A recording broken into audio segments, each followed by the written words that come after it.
Aujourd'hui, je vais te parler d'une notion avancée de Flutterflow. Il s'agit tout simplement de la gestion des branches. Allez, c'est parti. Donc, si tu es à l'aise avec SVN et Git ou encore Mercurial, en fait, tous les mots-clés que je viens de lister tout à l'heure, il s'agit de ce qu'on appelle dans le monde du développement logiciel des gestionnaires de version.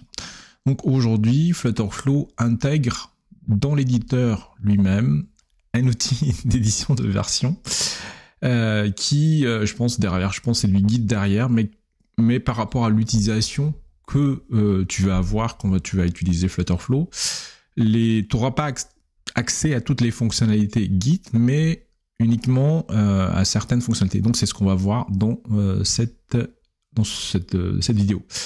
Donc pour pouvoir y accéder, ce sera au niveau de la barre de menu, donc c'est tout en haut là, donc ça c'est la barre de menu, je fais un petit rappel quand même, et là vous avez un menu qui s'appelle Branching.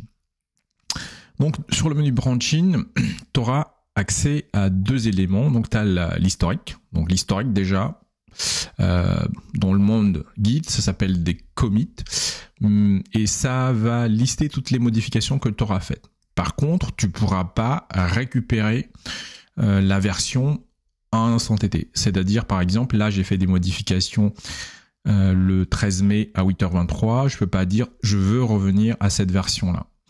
Ça te permet juste de savoir qui a fait quoi, et surtout, si il y a plusieurs personnes qui travaillent sur le même projet, ça va permettre de savoir quelle personne a travaillé à quel moment. Ensuite, les branches. Les branches, en fait, je vais essayer de vulgariser le plus possible. Donc, les branches, ça te permet de créer une sorte de copie d'une version. Donc, supposons par exemple que tu travailles sur une version de ton application, tu as créé 2 pages, et donc, les 2 pages, tu dis qu'ils sont stables et que t'as plus de modifications à faire là-dessus, mais par contre, tu veux expérimenter quelque chose sur l'une des pages, mais t'es pas vraiment sûr, vu que tu vas peut-être casser plein de choses. À ce moment-là, en fait, ce que tu vas faire, tu vas créer une branche de la branche principale. Donc, la branche principale, elle s'appelle la branche main. Et en fait, une fois que tu as créé ta branche, ça va créer une sorte de copie. Donc, pour créer une branche, donc là, par exemple, hop, bon, je reviens là. Je me mets sur la branche, je suis sur la branche feature 1.0.0, c'est pour ça qu'il met current ici. Donc si je veux créer une branche, je clique sur ce bouton-là et je clique Create New Branch. Donc le fait de cliquer sur Create New Branch, ça va créer une nouvelle branche à partir de la branche courante. Donc si je fais ça, je vais l'appeler feature test 1.0. Donc là, il ne va pas aimer parce qu'il n'aime pas les points.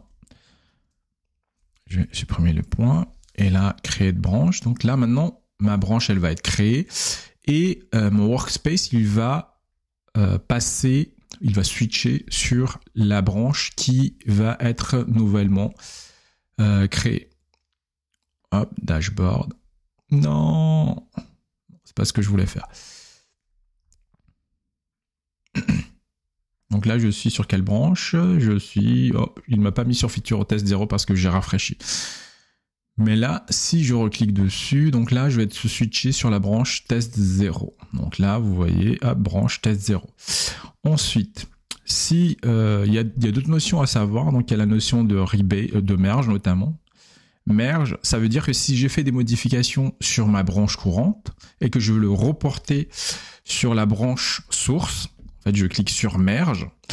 Et la notion de rebase, ça veut dire que tout ce que j'ai fait sur ma branche en cours, et s'il y a eu des modifs sur la branche feature 1.0.0, il va être écrite. En fait, je vais reprendre toutes les modifications qui ont été faites sur la branche 1.0.0 et je vais le reporter au-dessus de ma branche en cours.